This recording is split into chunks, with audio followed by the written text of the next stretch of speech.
Le journal des médias avec Thomas Joubert. Bonjour Thomas. Bonjour, à la une ce matin, des révélations sur le coût de la fête de la musique produite par Daniela Lombroso sur France 2. Le candidat gay de L'amour est dans le pré pousse un coup de gueule contre M6. Et l'ancienne présidente de l'INA au cœur d'une nouvelle polémique sur des frais de taxi. Et on commence donc avec cette information exclusive sur le coût exorbitant de la fête de la musique produite par Daniela Lombroso sur France 2. Pour produire cette émission, la société de Daniela Lombroso avait obtenu plus de 600 000 € de la part de France 2 et 350 000 € supplémentaires octroyés par la ville de Nice. Selon des documents municipaux que nous avons pu consulter, il s'agit d'un versement de 63 000 € et de 287 000 € de frais. Autrement dit, ce prime a coûté près d'1 million d'euros, beaucoup plus que n'importe quel prime sur France 2 et plus que la soirée proposée sur TF1 aux arènes de Nîmes au même moment. Pourtant, à l'antenne, il n'y avait pas photo, décor sublime et artistes de renom sur la une, contre une simple scène installée à Nice avec des artistes de second plan. Or, la ville de Nice avait accordé sa subvention car la production avait promis des artistes de renommée internationale et une audience de 4,5 millions de téléspectateurs. Il s'agissait en fait de l'audience de la fête de la musique en 2013, alors que l'émission, samedi soir, n'a rassemblé que 2,8 millions de personnes. L'agriculteur gay de L'amour est dans le pré s'en prend M6 après la diffusion de l'émission de lundi soir. Dans le dernier épisode, Guillaume annonçait effectivement qu'il ne poursuivait pas l'aventure. À l'antenne, on l'a vu expliquer qu'il avait trop souffert d'une rupture et qu'il ne voulait pas souffrir à nouveau. Une séquence qui ne lui a pas vraiment plu puisque l'agriculteur a tenu à rétablir la vérité sur son compte Facebook. Comme on vous l'avait annoncé, il explique avoir arrêté l'émission parce qu'il a eu un coup de foudre pour un autre garçon en dehors des caméras. Du coup, il s'en prend au montage d'M6. Lorsqu'ils sont venus faire le tournage, j'étais déjà en couple avec Damien et j'ai parlé de lui. Mais M6 a préféré ne pas tout diffuser. Au passage, il annonce qu'il compte se marier avec celui qu'il appelle son bébé d'amour, c'est mignon. Il a quand même rencontré grâce à L'amour est dans le pré. D'ailleurs, la production affirme être très heureuse. Il lui souhaite tout le bonheur du monde et nous aussi.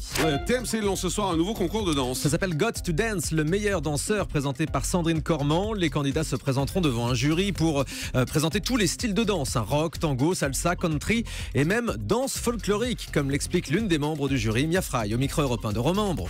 Quand je vois tout d'un coup la bourrée montagnarde ou la danse bretonne, j'essaie dans le ressenti, je regarde tout, les costumes, les pieds, les sabots, les coiffes. Et là, je suis une téléspectatrice qui essaie de dire, bon, c'est quoi cette nouvelle danse? Cette danse-là, je l'ai jamais vue. Et j'essaie de trouver le swag et le flow qu'il va y avoir dans la danse montagnarde.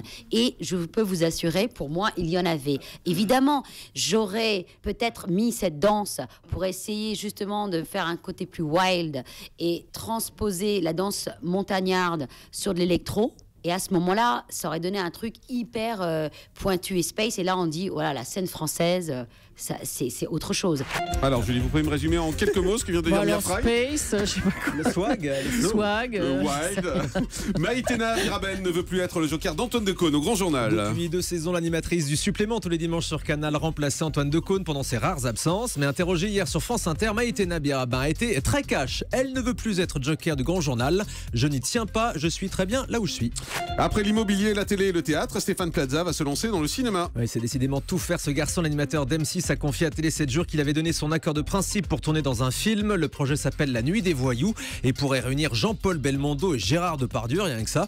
Stéphane Plaza qu'on retrouvera aussi sur scène au théâtre l'année prochaine dans un nouveau spectacle intitulé Copains comme cochons. France 2 diffuse ce soir à 22h40 un concert symphonique de Patrick Bruel. Concert exceptionnel enregistré au mois de janvier à l'Opéra Garnier à Paris pour les 40 ans de l'association Pasteur Weissmann. Patrick Bruel a revisité son répertoire et réserve quelques surprises. On écoute le chanteur au micro d'Europe 1. Je suis ravi que le plus grand nombre voit ce moment qui est assez intéressant. Toutes mes chansons sont complètement revisitées. Je m'aventure aussi sur le répertoire, le grand répertoire de la chanson française et aussi sur le répertoire classique, lyrique, puisque évidemment être sur la scène de l'opéra et ne pas faire valoir mes petites capacités de ténor. Voilà, donc je me suis fait plaisir et ça donne un spectacle assez varié et au fond assez cohérent. Voilà, c'était Patrick Bruel donc qui s'exprimait sur ce concert ce soir, concert symphonique sur France 2. L'ancienne patronne de l'INA, Agnès Salle, de nouveau au cœur d'une polémique. Après le scandale de ses notes de taxi à l'INA, l'Express révèle cette semaine qu'Agnès Salle aurait déjà laissé une ardoise de 400 000 € de notes de taxi au centre Pompidou. Elle était restée 7 ans.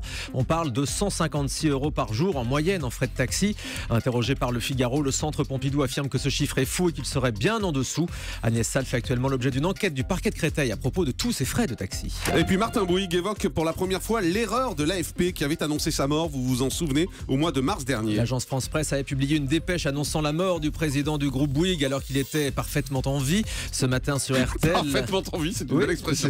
Alors qu'il était en vie. Il était en vie, oui, mais en pleine forme. Oui, d'accord. Il était en week-end en Bretagne. C'est ça. Ce matin sur RTL, Martin Bouygues a affirmé qu'il n'avait toujours pas compris comment une telle information avait pu être diffusée. Et surtout, il révèle que le journaliste de l'AFP à l'origine de cette erreur ne s'est même pas excusé. On termine avec le chiffre du jour qui est parfaitement du jour. 3000, comme la 3 millième de Tout le monde veut prendre sa place sur France 2. Le jeu de Nagui fête cet événement à partir d'aujourd'hui. L'animateur va proposer une semaine spéciale avec les plus grands champions de l'émission, notamment Dominique qui détient le record avec 150 victoires d'affilée. Il sera donc ce midi sur France 2. Merci beaucoup Thomas.